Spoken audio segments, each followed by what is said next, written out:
नमस्कार, मी सीमा तुम्हा सर्वांचे खूप खूप स्वागत करते. आज आपण जिरा राईस कसा तयार करायचा ते बघणार आहोत. कुकरमध्ये अगदी झटपट हा जिरा राईस बनवून तयार होतो. शिवाय कुकरमध्ये बनवल्यावर सुद्धा अगदी मस्त मऊ आणि मोकळा होतो. अजिबात चिकट होत नाही. जिरा राईस तयार करण्यासाठी इथे मी 1 कप राजभोग तांदूळ घेतलेला आहे. वजनी प्रमाणामध्ये हा तांदूळ बरोबर पाव किलो आहे. तुम्ही इथे तांदूळ कुठलाही वापरू शकता. सुगंधी तांदूळ किंवा बासमती चावल वापरले तरी चालतील. आता हे तांदूळ आपल्याला स्वच्छ धुवून घ्यायचे आहे.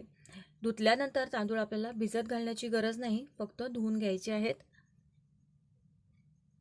तर तांदळावर असं थोडं गढूळ पाणी आहे. हे पूर्णपणे नितळ होईपर्यंत तांदूळ मी इथे साधारण 3 ते 4 पाण्याने स्वच्छ धुवून घेतलेले आहेत. आता आपण जिरा राईस कसा तयार करायचा ते पाहूया. जिरा राईस तयार करण्यासाठी कुकरमध्ये 1 मोठा चमचा भरून मी तेल गरम करायला ठेवलेलं आहे. तुम्ही तेलामध्ये बनवला तरी चालेल आणि साजूक तुपाचा वापर केला तरी चालेल. तरी इथे मी हे जे तेल घेतलेलं आहे, आता हे तेल छान गरम झालेलं आहे. गॅसची फ्लेम कमी केलेली आहे. यामध्ये 1 चमचा भरून मी इथे जिरं घालते आहे. गॅसची फ्लेम कमी ठेवायची आहे म्हणजे घातलेले मसाले जास्त जळणार नाही. 1 इंच दालचिनीचा तुकडा घातलेला आहे. 1 चक्रफूल घातलं. त्यानंतर 3 लवंग आणि 3 मिरे घालते आहे. त्यानंतर 2 तमालपत्र घातली. आता घातलेले मसाले व्यवस्थित तेलावर परतून घ्यायचे आहेत. या मसाल्यामुळे या जिरा राईसला एक मस्त असा फ्लेवर येतो आणि छान टेस्ट येते. आता यामध्ये जे स्वच्छ धुवून घेतलेले तांदूळ आहेत ते घालायचे आहेत. तांदूळ सुरुवातीला अगदी थोडा वेळ असे परतून घ्यायचे. तेलावर तांदूळ परतून घेतल्यामुळे मस्त फुलतात. भात असा छान मोकळा होतो. अजिबात चिकट होत नाही. मात्र लक्षात ठेवायचं आहे, तांदूळ खूप जास्त परतायचे नाही, नाहीतर त्याचे तुकडे होतील. आता यामध्ये पाणी घालायचं आहे. तर 1 कप तांदळासाठी इथे मी 1 कप हे सुरुवातीला पाणी घातलं. त्यानंतर दुसरा जो कप आहे तो पूर्ण अर्धा नाही किंवा पूर्ण 1 भरून न घेताना पाऊण कप एवढं पाणी घेतलेलं आहे. म्हणजे टोटल मी इथे 2.25 कप पाणी वापरलेलं आहे. त्यानंतर चवीनुसार इथे मीठ घालायचं आहे.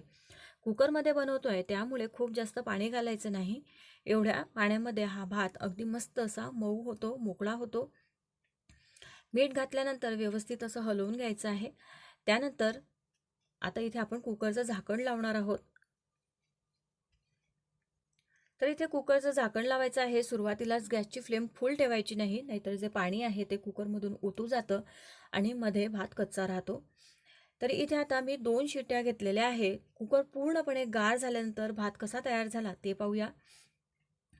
कुकर पूर्णपणे स्वतःहून गार होऊ द्यायचा आहे. जबरदस्ती त्याची स्टीम जी आहे ती काढायची नाही. आणि तुम्ही ते पाहू शकता भात किती मस्त असा मऊ शिजलेला आहे. आता हा जो भात आहे तो असा हलक्या हलक्या हाताने व्यवस्थित खालीवर करून घ्यायचा. हे बघा, अगदी मस्त झटपट असा हा मोकळा मोकळा जिरा राईस कुकरमध्ये बनवून तयार होतो. हा तयार केलेला जिरा राईस तुम्ही कुठल्याही भाजीसोबत सर्व करू शकता. पनीर असेल, मशरूम असेल किंवा दाल फ्राय असेल, अशा भाज्यांसोबत हा जिरा राईस तुम्ही नक्की बनवू शकता. नुसताच खायलासुद्धा खूप मस्त टेस्टी लागतो हा जिरा राईस. वरतून गार्निशिंगसाठी कोथिंबीर घालायची आहे आणि हा तयार आहे अगदी हॉटेल रेस्टॉरंट स्टाईल जिरा राईस. तर ही रेसिपी आवडली असेल तर एक लाईक नक्की करा. अशा छान रेसिपी पाहण्यासाठी जळगाव तडका रेसिपीला पटकन सबस्क्राईब करा. पुन्हा भेटू. धन्यवाद.